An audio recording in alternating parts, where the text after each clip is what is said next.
नमस्कार, कंज्यूमर अड्डा में आपका स्वागत है। आपके साथ मैं हूं विपिन भट्ट।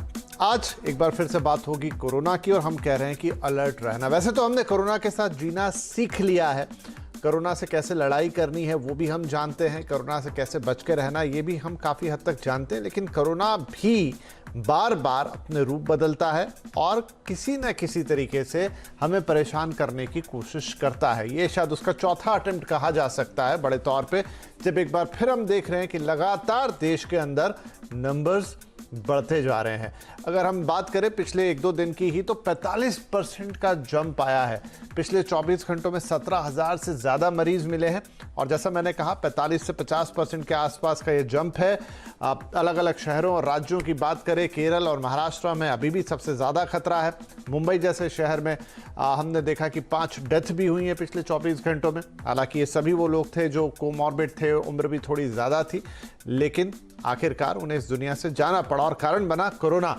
तो इस बार जब ये कोरोना लौट कर आ रहा है तो हमें क्या सावधान ज़्यादा रहने की ज़रूरत है, या फिर हम मान सकते हैं कि ठीक है अब ये एक बुखार है जिससे हमें मुकाबला करना है, वैक्सीनेटेड रहना है, लेकिन फिर भी इतना हल्के में ले लेना शायद इसे ठीक नहीं रहेगा। अच्छा, एक अच्छी खबर ये है कि लैंसेट जर्नल में एक रिपोर्ट छपी है जिसके मुताबिक भारत में वैक्सीनेशन से 42 लाख से ज़्यादा जानें बची हैं। ऐसा ये वर्ल्ड वाइड एक पूरा सर्वे है जिसमें भारत का आंकड़ा ये है। तो वैक्सीन तो बहुत ज़रूरी है, बहुत इंपॉर्टेंट भी है, हम सब जानते हैं, लेकिन देखिए उसकी वजह से करीब 40 से 42 लाख लोग हैं जो आज भी हमारे साथ हैं। तो आप कल्पना कर सकते हैं कि उसको नज़रअंदाज करना कितना ख़राब होगा। चलिए तो आज बातचीत करेंगे एक बार फिर से। हमारे साथ 3 एक्सपर्ट्स हैं। फोर्टिस हॉस्पिटल मुंबई के डायरेक्टर क्रिटिकल केयर और महाराष्ट्र कोविड टास्क फोर्स के मेंबर डॉक्टर राहुल पंडित हमारे साथ कार्यक्रम में हैं। पार्क एएमआरसी हॉस्पिटल के senior consultant doctor Anubhav Gupta हैं और पीएसआरआई हॉस्पिटल की senior consultant pulmonology doctor Neetu Jain. आप सभी का बहुत बहुत स्वागत है। तो डॉक्टर पंडित, हम आपसे ही शुरुआत करते हैं। और महाराष्ट्र इसका केंद्र भी है। पहली लहर हो, दूसरी हो, तीसरी हो, अगर हम इसे चौथी कहें तो बार बार महाराष्ट्र का नाम सबसे ऊपर आता है। मुंबई जैसे मैंने कहा कि यहाँ के भी आंकड़े अब डेथ्स वगैरह भी होने लग गई हैं। कितना चिंता हमें करनी चाहिए? हर बार मेरा अब यही सवाल रहता है क्योंकि हम देख रहे हैं कि अब लोग उसकी ज़्यादा फिक्र नहीं करते। मास्क के लिए आप लोग हर बार बोलते हैं, कंपल्शन नहीं रह गया है, लेकिन फिर भी लोग लगाना पसंद नहीं करते। क्या इस तरह का बिहेवियर ठीक है? और हम देख रहे हैं काफ़ी सारे लोग इन दिनों पॉजिटिव हो रहे हैं। गुड इवनिंग और बहुत बहुत धन्यवाद आपने मुझे आपके शो पे बुलाया विपिन जी।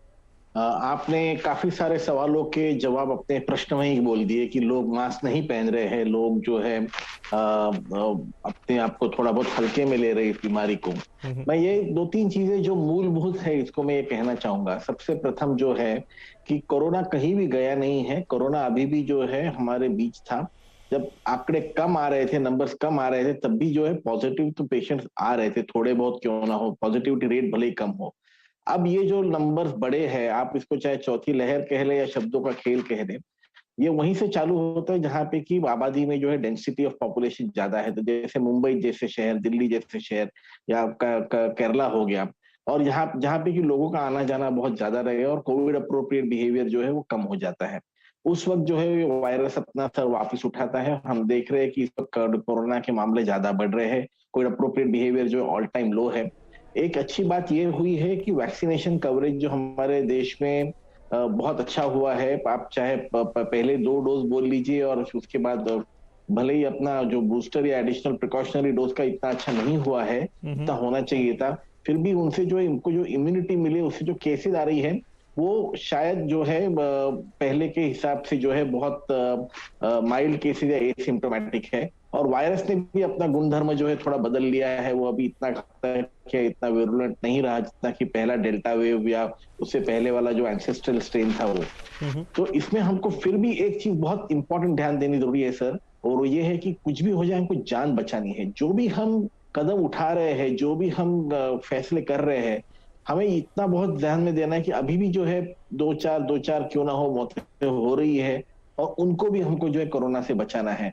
और ये जो है उस पॉपुलेशन में हो रही जहाँ पे कि वृद्ध है या तो फिर इम्यूनो कॉम्प्रोमाइज है या कोमॉर्बिड है।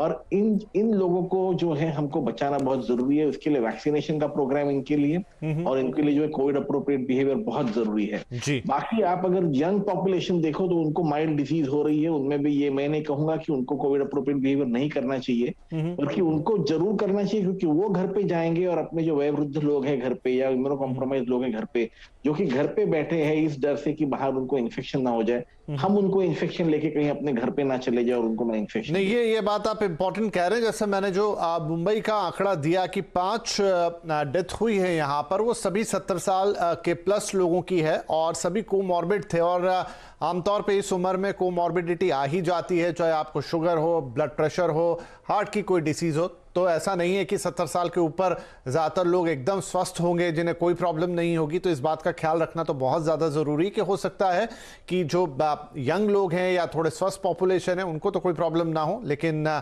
वहीं ये कोरोना उन लोगों के लिए जानलेवा बन जाए जिनके अभी भी जाने में बहुत वक्त है, वो अदरवाइज पूरी तरह से स्वस्थ हैं लेकिन बदकिस्मती से कोमॉर्बिड है।